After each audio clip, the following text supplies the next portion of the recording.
Directly to jail again. Either you're cheating or this game is rigged.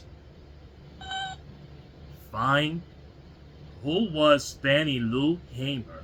From Megan.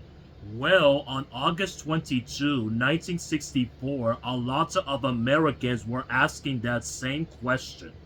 That night, they turned on a TV to see Hamer on every news program. She looked like a nice middle-aged lady, somebody's mom or your neighbor. But in her home state of Mississippi, she was well known as a fierce voting rights advocate.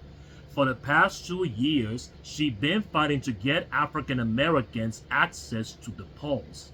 The Constitution said that the right to vote couldn't be denied due to race. But southern states have found sorts of ways to get around the law. Stripped of their right to vote, black southerners had no voice in a racist system. To try to fight it, you face jail time, intimidation, and violence. Hamer had experienced it all, and in that night, she shared her story, and it was just a few minutes long but full of hardship and brutality. And the viewers who never heard of her before wept. And overnight, she went being from a local activist to a national civil rights leader. Hamer was born in Mississippi in 1917, the youngest of 20 children. Her grandmother had been enslaved, and her parents, like many descendants of enslaved people, were sharecroppers. A plantation owner rented them farmland in exchange for a share of the crops, but he also charged high rates for tools and other expenses. So like most sharecroppers, they were constantly in debt. Hamer had to leave school after 6th grade, but to help her family in the fields. As an adult, she earned a position of responsibility on a plantation. She recorded each farmer's harvest and tried to get them their fair share. Then, in August 1962, the members of the Students' Nonviolent Coordinating Committee, or SNCC, visited her church.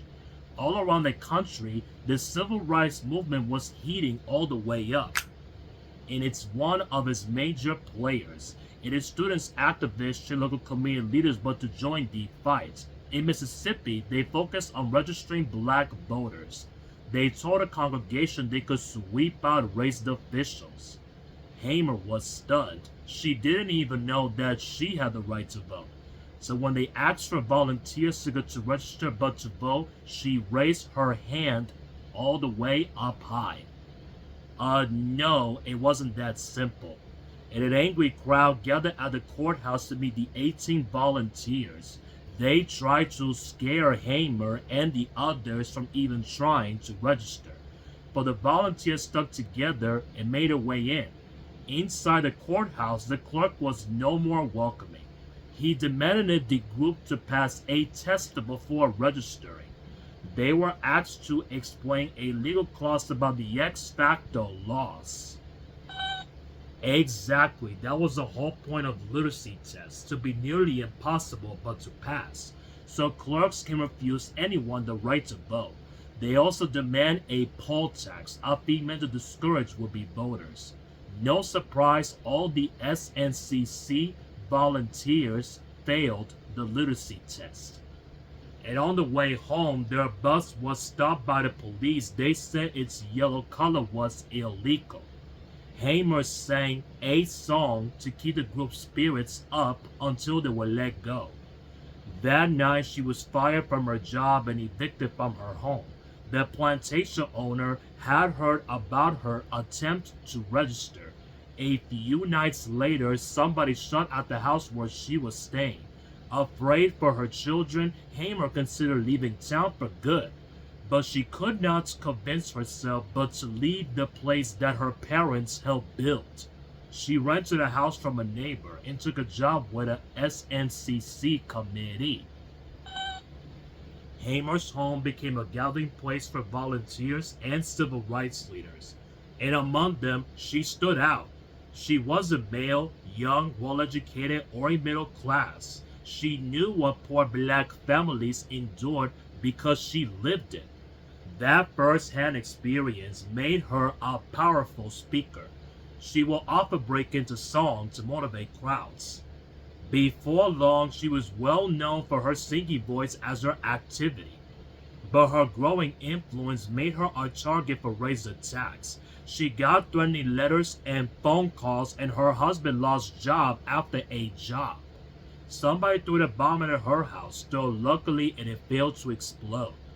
Then, in June 1963, Hamer and 6 fellow activists were arrested. They tried to eat at an only diner. Local police held them for 3 days, beating and torturing them. Hamer's kidneys were permanently damaged and she lost sight in one eye. Hamer and other activists realized the legal authorities were not going to change unless they were forced to. So, in 1964, they started a massive voter registration drive called Freedom Summer, and it brought hundreds of mostly white college students down to Mississippi. They went door to door registering black voters. It was dangerous work. 3 volunteers were being dead in the first week.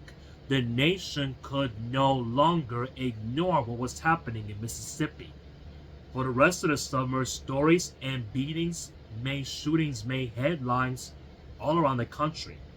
And at the end of August, Hamer and other activists went to Atlantic City, New Jersey. That was the site of the Democratic National Convention.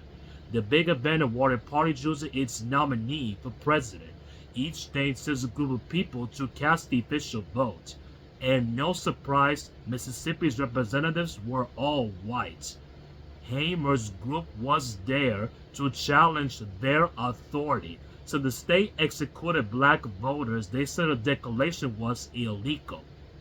There were Mississippi SHU representatives and they have voter registrations to prove it.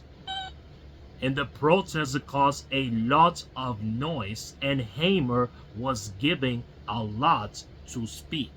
Before a national audience, she described what she had endured simply for trying to vote, being threatened and shot at by fellow citizens, being beaten by the police. She challenged the nation to consider for its own values. Hamer, is this America? The land of the free, of the home of the brave, where we have to sleep with our telephones off of the hooks, because our lives be threatened daily, because we want to live in a decent human beings in America.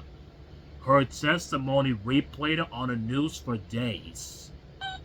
No, Hamer and her group were not seated at the convention. But a year later, President Lyndon Johnson would sign the Voting Rights Act of 1965, and it outlawed all kinds of barriers to voting like literacy tests and poll taxes.